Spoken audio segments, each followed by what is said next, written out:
আজকে মায়ের রেসিপি বানাবে মেয়ে। আজ বানাবো ঠিক মায়ের মতোই মাছের কালিয়া।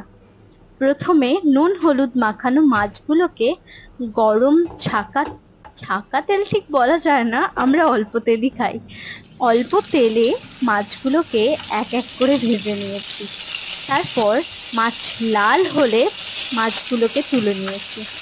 কুচি করে রাখা পেঁয়াজগুলো গরম তেলে দিয়ে একটু নরম হওয়া পর্যন্ত সুন্দর করে ভেজে নিয়েছি। তারপর আদা জিরে ধনে আর টমেটো পেস্টটাকে সেই পেঁয়াজের সঙ্গে মিক্স করে তেল ছাড়া পর্যন্ত কষিয়ে নিয়ে দিয়েছি গরম জল।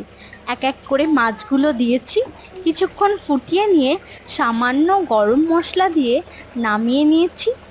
আমার মায়ের হাতের মাছের কালিয়ার মতো একটা কালিয়া বানিয়েছি।